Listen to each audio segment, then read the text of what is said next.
I'm Jigyasu Agarwal, a political strategist, an ex-UPSC aspirant and founder of Rebounce, India's only organization working exclusively in the UPSC Plan B space.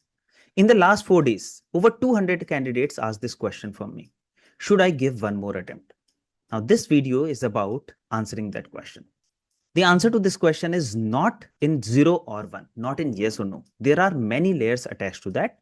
So I have tried to come up with a scientific methodology and framework through which you can find answer to that question. I am a consultant. I always think in frameworks. So I'm going to discuss that framework with you. So there are two parts of this question. Number one part is, should I even give one more attempt? Yes or no? If yes, then what should be the nature of that attempt? Should it be a full-time attempt or a part-time attempt? If it is a part-time attempt, then should it be done with job or with upskilling? So we will be discussing a whole framework to answer this. When you discuss about the part one, which is, should I even give one more attempt or not? You first start with introspecting. Am I able to find some tangible gaps in my preparation? Until or unless you are able to find some tangible gaps in your preparation, what would you bridge in the next 1 year? Yes, obviously these coaching mafias will say, you do anything, you upskill, you do whatever you want to, but purchase my program.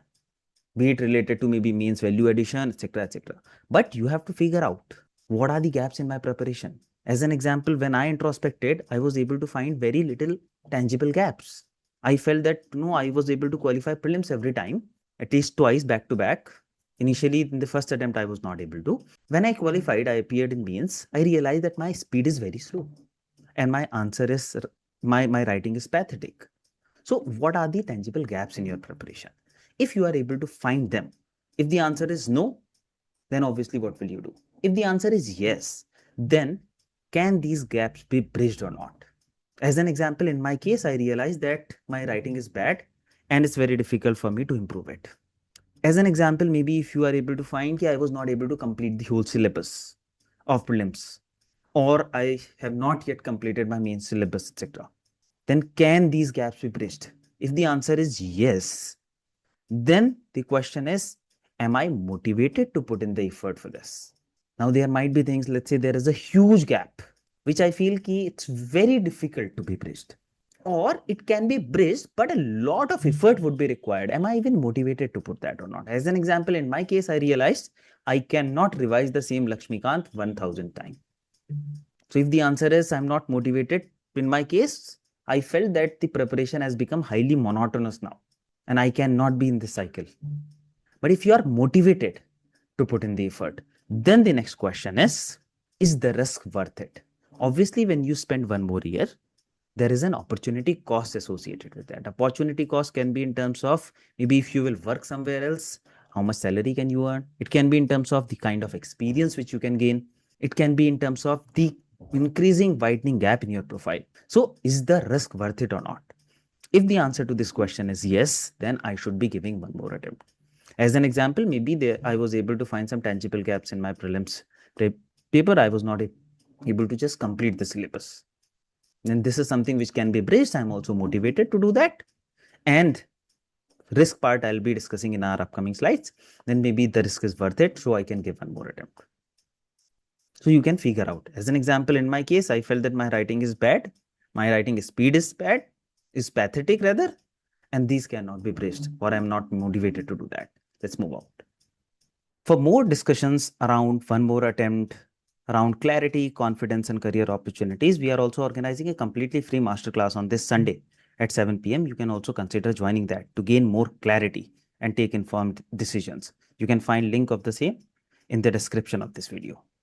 Now, if your answer is yes, I should be giving one more attempt, then what should be the nature of that attempt? So you can start with, should it be a full-time, part-time, with job, with upskilling, what? So I have tried to come up with a consulting framework for that.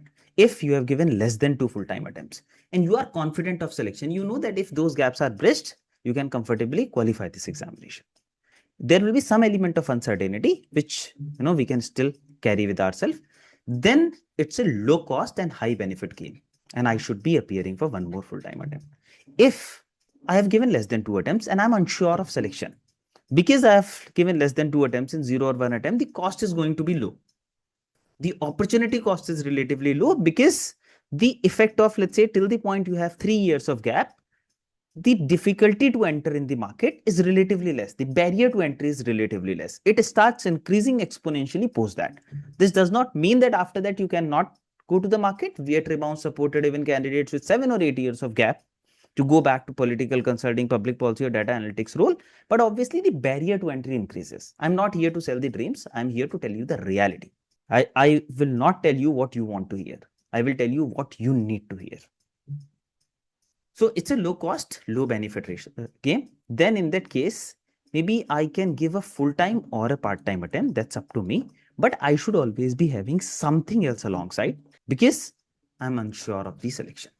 Now, if I have given 2 full-time attempts and I'm confident about the selection, that is the time that it's a high cost affair after that, after 2 attempts. But the benefit can also be high because I'm kind of confident about the selection. Then I can certainly give 1 more attempt, but it should be a part-time attempt, either with some form of job or upskilling. Upskilling in the sense that if I have enough fodder available in my resume, in my portfolio, so that if I have to look for a job, I can confidently go out and look for a job and find one within the next 2 months only whenever required. So parallelly, slowly you are upskilling yourself, or you are doing some other internships, fellowships, or a job. We at Rebounce supported a lot of candidates who decided to take this pathway as well. Then let's say I have given 2 full-time attempts and I'm unsure of selection. Maybe even if those gaps are bridged, I don't know whether I'll be selected or not. Less due to uncertainty of this exam. Obviously, the exam is uncertain, but apart from it also, then in that case, it's a high cost, low benefit game. The cost is very low, high at this time, but the benefit is low. So I should not be giving any further attempt if I am unsure about the selection. Let's say I have appeared in the mains in the past. I know what are my gaps. I can bridge them. I'm confident about the selection. Then I should be appearing. As an example, this was the case where I wasn't when I gave my second attempt. I appeared in the prelims. I appeared in the mains. I knew the gaps. I knew that if I'll bridge those gaps, my chances of getting selected are very high. Even though I was not able to get selected, but at least I was confident from my end. Then if you have given more than 2 full-time attempts, means 3 or more attempts, and you are confident of selection, irrespective, the cost is going to be very, very high. The benefit is also high because we are confident about the selection.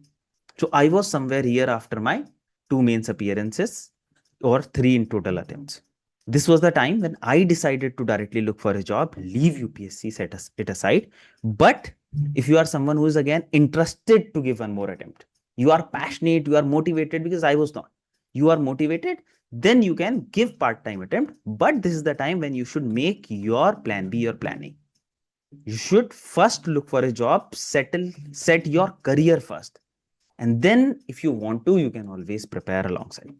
If you have already spent 3 years preparing for this exam, all your basics are done. You just need to brush up all those things which can be comfortably done along with a job if you are motivated to do that. Most of these coaching mafias will not tell this to you because their idea is the more time you spend in this exam cycle, the more courses they can sell. Especially, they will never tell about no more attempts. They will say, keep on giving attempts. No. If you see that there are no gaps or the gaps cannot be bridged, there is no point of giving more attempts.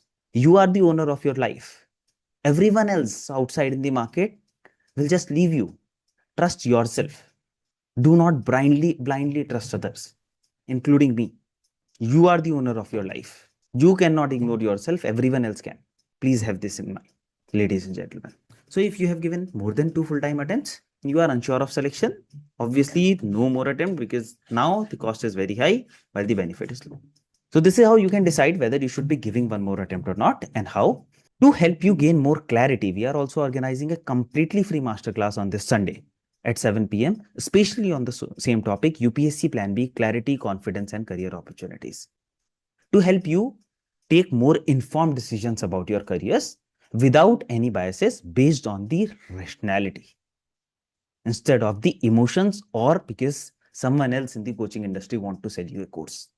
Share it with someone who needs to know this. If you found it useful, please like, comment, subscribe. Your support matters. Thank you.